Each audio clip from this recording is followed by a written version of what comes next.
Welcome to the Why Not You podcast, where our goal is to inspire, teach, and elevate your personal journey. Our heart-centered guests love sharing some of their life-changing aha moments, hoping that it might be of benefit to you. Well, welcome everyone to our podcast today. With me today is a really good buddy of mine, Paul Kero from Neenah, Wisconsin.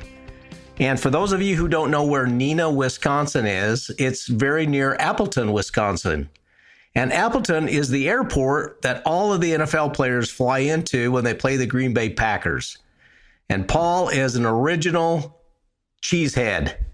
In fact, he and his wife invited me into Appleton, and we got on our Harleys. We drove around, is it Michigan Lake? Lake Michigan. Lake Michigan, and drove around and ended up at Lambeau Field, where I had my very, very first deep fried cheese curds at Lambeau Field. Paul, welcome. Thanks, Glade. And boy, that was a while back, but I remember it like it was yesterday. Yeah, it was great. I mean, I haven't found any decent deep fried cheese curds since then. Well, unfortunately, our team hasn't been doing as well as we're used to. However, yeah, and I know the economy there is rises and falls with the Green Bay Packers. It kind of does, but we'll keep our fingers crossed. We'll see what can happen here, because it is really truly just a game, right? Yeah, that's right. That's right. That's what I keep telling you all these years. Yeah. Well, let me tee up Paul a little bit before we get going, and then we'll let him ramble for a bit. Paul has spent most of his career in aviation. He's flown for commercial airlines. He's flown for freight companies, and now is a corporate pilot. And not only that, he manages all of the airplanes, the fleet of the airplanes for this corporation, and hires and trains all the pilots for that fleet. So anyway, Paul, before we get into that and talk a little bit about your aviation career and whatnot, tell us a little bit about where you grew up and what it was like at the Kero household back wherever. I think it was the UP, right? You're a UPer? Upper Michigan, yeah. I grew up there. Lots of snow, lots of winter. Look forward to the 2 weeks of summer we would get every year. But over time, I decided it was time to move down to the banana belt, down south and get into some warmer climate. And we're not talking Arizona, right? We're talking... No, not Arizona. Yeah, just, down to the frozen tundra, down in that area. So okay, all right. That's where I ended up. But yeah, pretty much have been around airplanes my whole life. When I was 15 years old, I could remember hanging out by the fence, watching airplanes take off and land. And it was something I was always interested in doing. And once I turned 16, I got a job pumping fuel at the airport. And my boss at the time said, hey, if you want to learn how to fly, you're an employee, you get a little discount on the airplane rental. And I thought, learn how to fly? Wow. This was at 15 years old? Yeah. So once I turned 16, then I got the job. I had to be old enough to drive the truck, Oh. So anyway, started with that, and it just was something that got into my blood and never came out, and worked my way through it. And it's been 42 years now that I've been a pilot. And like you'd said, many different types of flying, but it's something that I really enjoy, and it's a lot of fun. Yeah, I know. You keep trying to sell me an airplane. Yeah. It makes it easier to get around the country when you have your own wings. I got a whole bookshelf of catalogs of all the different, airplanes that you're trying to sell me. So you are definitely an aviation guy. You're definitely an airplane guy. Yep. So, Paul, what is the biggest difference between flying for the commercial airlines, for the public, if you will, and the private sector? What's the biggest difference to you? The thing I like about the corporate side, Glade, is that you really get to know your passengers. You see the same ones over and over again, and you get to get those relationships. You get to be part of the team, where in the airline business, you're like a bus driver. You're just that guy who's bringing people you'll probably never see again. So I also like the fact that we don't always go to the same places. A lot of times we do, but we've been all over the country with these aircraft, and it's fun to be part of that. I really enjoy it. I kind of envision watching TV and whatnot. I envision the pilots up there flying this corporate plane, and are there corporate meetings going on behind the curtain there, or is there a curtain? I mean, tell us a little bit about what that looks like. I think it all depends on how early in the morning it is. If it's real early, pretty much everybody's still snoozing back there. But sometimes there's meetings going on. Sometimes there's people just on their computers doing their work, getting prepared for the destination we're bringing them to and what kind of work they're going to be doing once they get there. So, Paul, do you have to do any kind of a checkup from the neck up or the neck down, on an annual basis or semi-annual basis? Tell us a little bit about how that works. Yeah, pretty much all pilots that are involved in any kind of commercial flying, be it corporate or airlines, freight, whatever it is, they're going to have to get what we call a medical exam. And they'll get that every year. Some cases, they'll get it every 6 months. But you basically go in for a physical. They check your eyes and everything and look you over real good and make sure that you're still healthy enough to fly the airplanes. Last thing you want to do is have a pilot keeling over at the controls. So they do their best to make sure everybody's in good shape. Right. And has that become a little bit more difficult as you're aging, like the both of us are? Well, like I told you, cheese curds. I've been flying for 42 years, and those medicals were a lot easier and simpler back when I was younger. It's like now you start to pay a little closer attention to it. And I've noticed over a period of time where, the doctor will start to say stuff like, hey, you're carrying a little extra weight than you were last year. Or, hey, your blood pressure might be a little bit higher than it was last year. That's something we should look at. And started to get my attention. I'd look around and see other people my age having similar deals. I'm currently on 0 medications, and I'm kind of proud of that. I really work hard to try to keep myself off of those. And when he started to say that maybe we'll have to get you on something to lower your blood pressure slightly, no, I got to figure out how to fix that. And so I started to look into things. And yeah, I mean, I know we've known each other for, 20, 25 years now, Yeah. But, and we both are kind of nutritional junkies. And so it doesn't surprise me when you've heard that you might have to go on to some medications and whatnot, that you started to do some research. Absolutely. The reality of it, Glade, if you don't have your health, well, what do you have? I mean, you really don't have anything, right?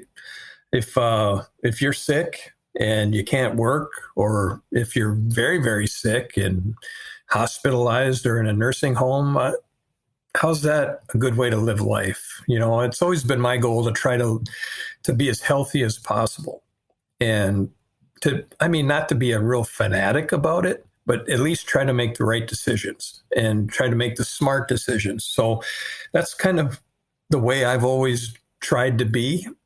And I think the older we get, we can look back and go, well, maybe that decision wasn't so smart. Maybe we should have been doing some of this more and some less of that. And so did you have one of those real discussions with your physician or your doctor and prompted this wake up call? Yeah, I could kind of tell. Was it more personal? Yeah, no, I could tell by the look in his eye that he was trying to make a point, and point was taken. And it's like, you really need to start to pay attention to your health, because you're not getting younger, you're getting older. And if you want to keep flying, if you want to stay healthy, you need to start to pay attention. And I took it as a wake-up call. And I started thinking, I know so many people my age that have had heart attacks already, suffered from strokes. There's even a few that have gone on and gotten Alzheimer's and dementia. And all of these things that it's like, there's got to be a way to avoid that. I'm not going to be content thinking that that's in my future when there's ways we can get around it. Yeah, because, when we were growing up, you never even heard of those things. You never heard of dementia or Alzheimer's or, once in a while you heard about diabetes. They called it sugar diabetes, but these are kind of modern day dilemmas that we're faced with. And you as a pilot, I mean, it's not only, I mean, it's your livelihood, you know, and so it's both your health and your livelihood. It's money and health. Absolutely. You go and see that doctor, and if he says, sorry, you're done, it's over. You know, paycheck's gone, everything's gone. So what do you do at that point? Yeah, and I've often heard kind of a little saying that your health is a lot like money. You don't really realize how important it is until you don't have any. Yep. Yep. So, and you know, these things like type 2 diabetes and Alzheimer's and such, you don't really think about it until somebody you know is diagnosed with it. Or maybe you're diagnosed with it yourself. And then what? You know, some of these things take years and years and years for them to get to this point where you actually see it. Well, what if we could go back in time and fix that, whatever it was that was causing that, and not have to deal with it? okay, so you did some research. What'd you find? I did. You know, here's what I learned. I learned that most of us are eating way too much. Does that surprise you, Glade? No, I mean, no, not at all. And deep fried cheese curds don't help either. Yeah, you know, and here's the interesting thing. It's a person can go roughly a month without eating. But when it comes to water, 3 to 4 days and you're done. You got to have water in order to keep living. And that's one of the most important things.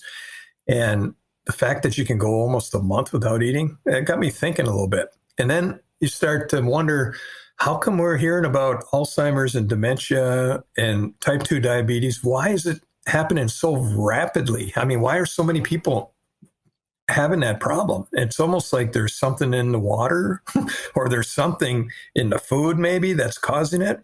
And that got me thinking more. It's like nobody's coming to my door and explaining this to me. It's unfortunate because I would have been real open to listening. However, you pick up your phone and you start looking online, and if you're looking in the right direction, you'll find the answers. And I found that it's not just the amount of food, but it's the types of food. You know, if we can start to avoid things like sugar and fructose, things like that, it's going to really, really make it better. And I liked sugar. You know, I'm married to a lady who we call Betty Crocker. She likes to bake, and she likes sugar. But I've been telling her, hey, we got to back off on that because of the fact that it's not doing us any good. So, you know, again, when we were growing up as young adults and whatnot, you never heard of this kind of thing, and then it started showing up in the 70s, 80s, whatever, the diabetes, and then eventually the Alzheimer's and dementia and whatnot. But now what's happening in 30 and 40-year-olds, sometimes even in the teens, I'm hearing about people with diabetes and whatnot. So tell me what you found out in the research. Go in, dig a little bit deeper on that, because I think this is very relevant, and there's none of us that don't have these things happening all around us. Have you heard of the term insulin resistance? Here's a list: diabetes, Alzheimer's and dementia, heart disease, inflammation, PCOS, fatty liver disease, migraines, excess body fat, and even some cancers are all linked to insulin resistance. And what does that mean? What does insulin resistance mean? Well, that's it. I didn't really even know what insulin was at the time when I first saw this. It's like, okay, well, yeah, what is it? I thought that's what the diabetics shot themselves with some insulin. And that's true. Insulin is actually a hormone that is released into your bloodstream to take the food that you ate that's been converted into glucose and help it fuel your body. It gets into the cells. But what insulin also does is it's the energy storing hormone, which means it helps to store energy as fat. So that being said, if we're eating foods that are high glycemic, which would be carbohydrates, sugars, things like, for example, tortillas, white rice, white bread, things like that. They tend to give you quick energy. It's a quick spike, almost like fireworks. Think of it. Wham! You ate it. You're getting this huge rush of energy, but then your body releases insulin to help work with that. Because if that glucose is just in your system, it's not doing you any good. It has to get into the cells. And so the insulin comes in to help do that. Now, what happens is, because that's such a fast burning food, if all of a sudden it's gone, you still have insulin in your system. And you may have noticed if you're getting hungry every 2-3 hours, that's about the time when your body's saying, hey, there's still insulin in here. Get us some work to do and give us something to eat. Like, it's not going to be a salad. It's going to be a Snickers bar. It's going to be something with sugar in it. And as soon as you eat that, what happens? You get the spike again. And then the insulin comes in. Instead of cleaning up what was in there, you get a whole new shot of it. And what happens over time, over weeks and weeks and weeks of this type of eating, this type of lifestyle, we're putting more and more insulin into our system, where our bodies get to the point where they're constantly bathing in insulin. And it gets to the point where the cells are saying, look, we've had enough. We can't deal with it anymore. And then you become insulin resistant, which means your body has to add even more insulin into your system. Now, here's the catch. When you have insulin in your system, you can't burn fat. So some of us have been carrying around fat for years that we haven't been able to use. So your body basically runs off of two different types of power sources. Think of it this way. If we're eating something, it's glucose. So picture a switch where the switch is off to the left. And if we're eating, we're running off glucose, everything's fine. But then when the glucose is gone and the insulin is still in your system, you want something more to eat. Now, if you don't eat, you're going to start to get things like headaches. You're going to get cranky. My wife used to tell me, oh, you're getting hangry, hungry, angry. And it's like, I can't help it. I feel like I need to eat something every few hours. So that being said, when that insulin's in your system, you cannot burn fat. You can't flip that switch over to the other side. So we got to figure out a way to get that insulin out of our system. And when you look at the foods that we have to eat, I mean, we live in the real world, right? I mean, if we're on the road, we need to eat what's available, and processed foods generally are low in fiber and high in sugars and fructose. And the reason is because it's cheap. The ingredients in the food, if they can get the cost down on the foods, they make more profit. If they pull fiber out of the foods have a longer shelf life. So it's a business decision that's good for them, but not really so good for the person who's living on that stuff. So what I figured, if I'm going to fix what I considered an insulin resistance problem with myself, I need to figure out a way to do that.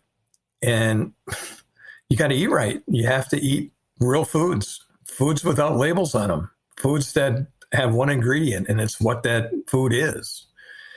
Or here's the thought I had too. What if I just stopped eating? What if we didn't eat? And I thought about that, Glade, and I went, you know what? I've heard of this before. It's called fasting. But I don't know anything about fasting, and it sounds hard to do. It sounds, for a guy who wants to eat something every couple hours, how the heck am I going to fast? Yeah, let me just back up a little bit, because when you talked to me about insulin resistance, I did like you. I went and started Googling it, and I'm telling you, there was so many medical professionals that were just shouting as loud as they could and putting every alphabet they could behind their name to, create some credibility about this epidemic, this absolute epidemic. And, it's all of that stuff that you read, weight and dementia and Alzheimer, and it's all linked to it.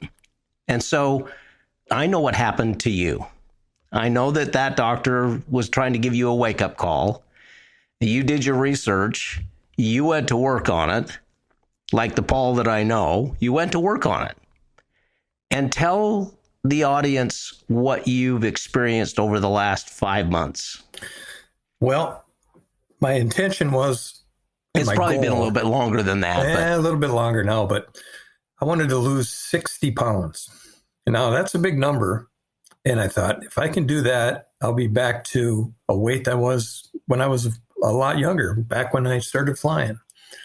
And so that was my goal. And I started intermittent fasting. I figured out how to do it. And I was surprised at how easy it was and how simple and just minor adjustments to my normal routine. And it started coming off. And to date, I've lost 52 pounds and I'm about 8 pounds away from my goal. So about 10 pounds a month on average. And here's the interesting thing too, Glade, is that, you know, there's a lot of ways you can lose weight. I've lost and gained weight several times in my life, but there's healthy ways to lose it and there's unhealthy ways to lose it. What I'm finding is if you address the issue, which was linked to all of those chronic diseases I mentioned, if we can fix that, all kinds of good things start to happen, because it hasn't just been the fat coming off of me, but the fact that my blood pressure is normal, the fact that inflammation, I can feel it in my joints. I'm more mobile. I have more steady energy through the day. I do not have cravings for sugars. It's simply amazing at how good you feel when your body is starting to consume fat instead of glucose. So what you want to do is get your body to the point where it's fat adapted, because now that switch can flip back and forth. When the food is burned up that you ate, it easily, more readily switches back to burning fat.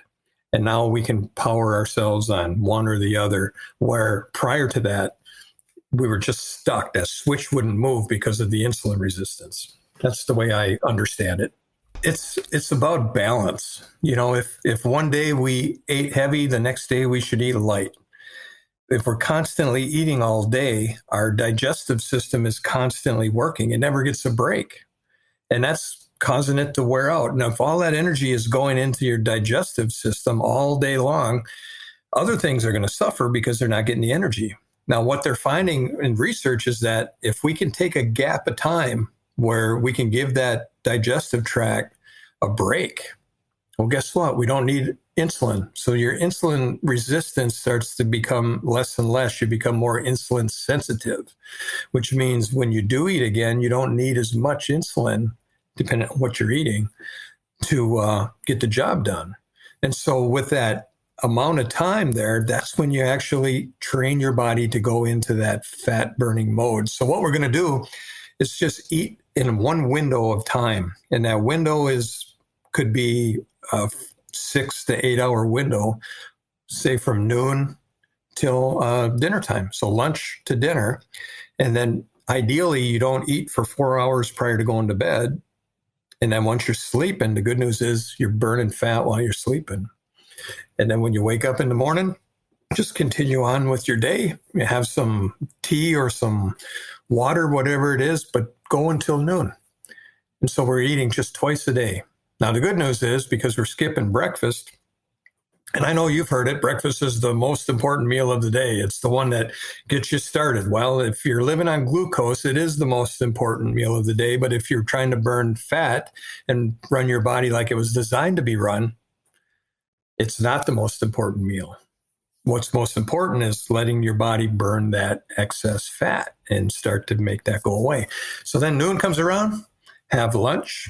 And remember, we don't need as much as we used to. I try to lean towards a keto style diet. So I'm avoiding the carbs and the sugars as much as possible. But I mean, you're going to find it in whatever it is you're buying to eat nowadays. So there's a smart way you can try to avoid them, but you're never going to totally eliminate them.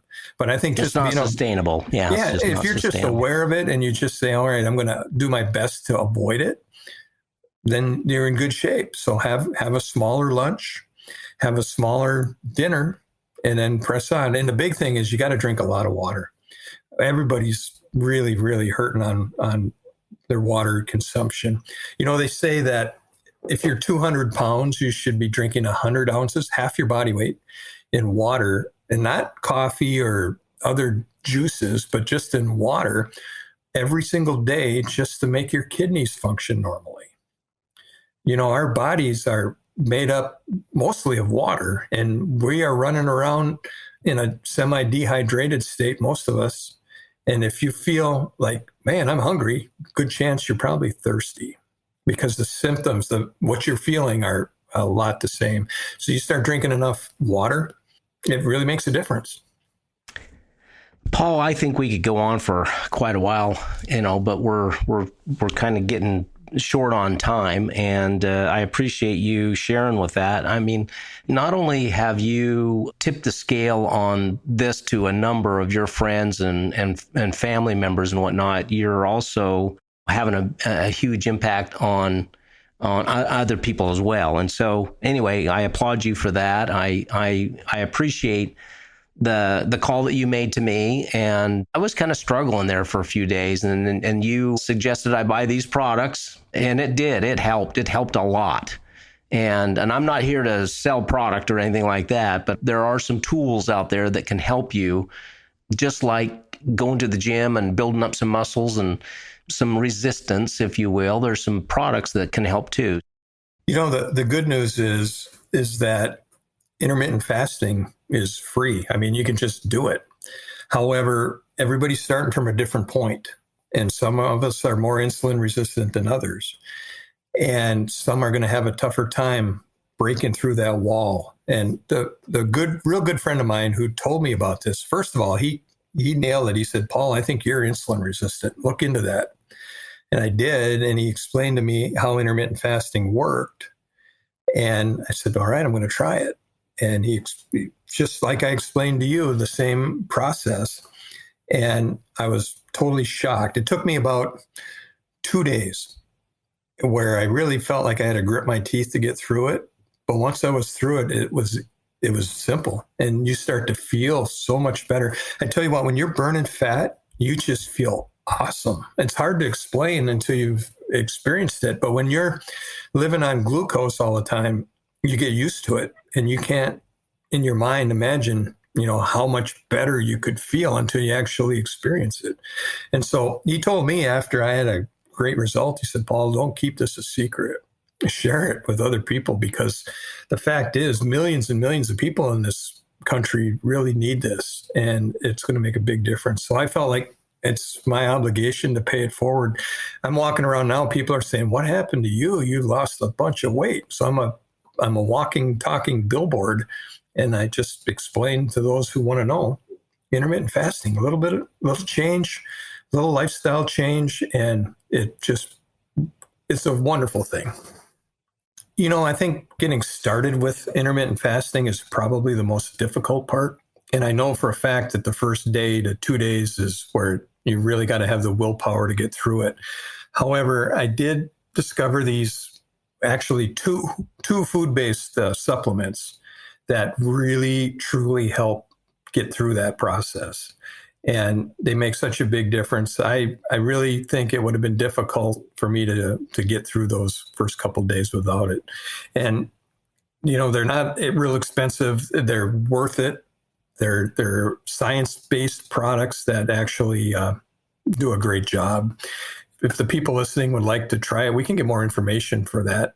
But the truth is, the intermittent fasting is the main deal here. It's what's making this happen. It's what's improving people's health.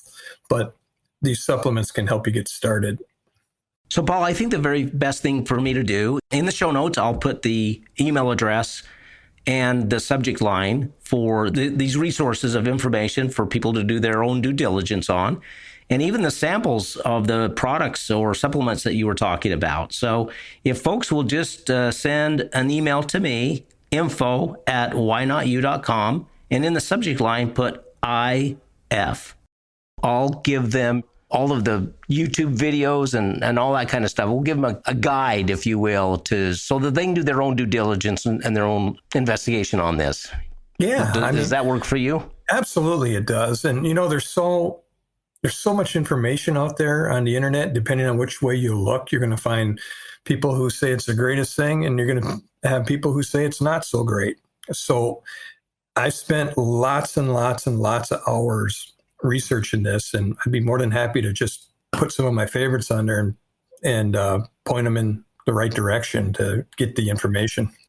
Sounds great. Thanks for having me on the call. Hey, Paul, I appreciate it. You're a buddy. I appreciate you making the phone call to me. And I mean, I had been working out for more than 2 years rigorously. And I definitely lost a lot of weight and whatnot. But I actually scaled way back on my exercise, way back, and did the intermittent fasting. And I just kept losing weight. And inches, more than anything, inches. I'm in the last hole of my belt.